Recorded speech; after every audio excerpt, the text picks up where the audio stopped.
When you picture India, you might imagine quiet moments of reflection, but the reality is often navigating dense, shoulder-to-shoulder crowds. The standard tourist circuit, places like Delhi, Agra, and Jaipur, looks like this. You get the Taj Mahal, sure. You also get reliable Wi-Fi, digital payments, and a highly predictable itinerary. But look at this. These are the ancient living root bridges of Meghalaya. If you want to experience places like this, or the isolated monasteries of Spiti Valley, you have to leave that infrastructure behind. This matrix shows the trade-off. The tourist circuit gives predictability and convenience, but guarantees crowds. The Offbeat frontier offers zero crowds, but requires trading your safety net for cash-only payments, rugged transit, and serious physical exertion. Before you book a flight trying to find the real India, we need to do a reality check on what that actually costs you in time, money, and comfort. Authentic cultural experiences aren't a package you buy off a shelf. You earn them through friction, logistical hurdles, and a willingness to be uncomfortable. This checklist outlines your pre-departure homework. You need an e-visa before landing, and local transit accounts like IRCTC and Ola, because standard apps won't work. Once you leave major cities, Apple Pay is useless. You need physical cash, specifically large stacks of small denomination rupees. Carrying that cash serves a specific purpose. It lets you bypass commercial hotels and pay local families directly to stay in their homes. But holding that much currency adds a layer of security stress. You have to physically guard your entire budget while navigating remote, unpredictable terrain.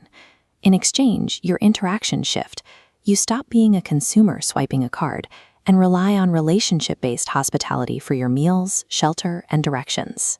Enduring that red tape and leaving your digital wallet at home is the toll you pay to access uncommercialized local economies. When calculating travel times in rural India, Google Maps is mostly fiction. You must build buffer days into your schedule to absorb inevitable delays. You will spend hours in shared local jeeps bouncing over deeply rutted roads or trying to sleep on overnight trains crossing rough terrain. But this is the reward for your endurance. This is Majuli, a massive river island in Assam, reachable only by local ferry and slowly disappearing. If you travel past the main railway junctions, you get views like this. This is the 16th century Jahangir Mahal in Orcha, sitting completely empty. Trying to force an hour-by-hour itinerary onto these locations will only lead to frustration. The infrastructure simply doesn't support tight deadlines. You have to sync your movements to local transit rhythms. If the shared jeep only leaves when it's full, you wait until it's full. Those transit delays and physical exhaustion aren't glitches in your trip. They are the essential filter that prevents mass tourism from reaching these spots. Look at the key monastery in Spiti Valley, the ultimate high-altitude frontier. There are no shopping malls here, just ancient structures clinging to cliffs. This chart maps the biological threat of traveling here. Ascending past 14,000 feet, acute mountain sickness risk spikes exponentially. To mitigate this, you must take required acclimatization rest days and pack medications like Diamox to help your body adapt. Proper preparation is mandatory.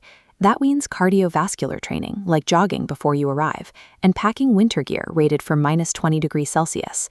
While trekking, you sacrifice basic comforts. You will eat very simple food and go days without bathing facilities. But that preparation allows you to safely summit 6,000-meter peaks like Mount Kanamo, entirely isolated from anyone else. Extreme landscapes demand physical submission.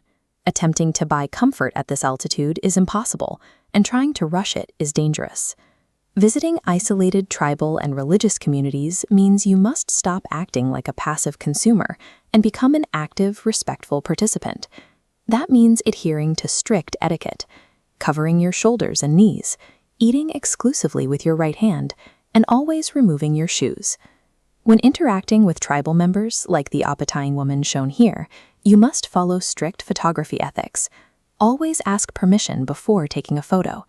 Treating locals as background props for your social media feed violates their dignity and will quickly turn a welcoming community hostile. True cultural immersion means putting your content creation second.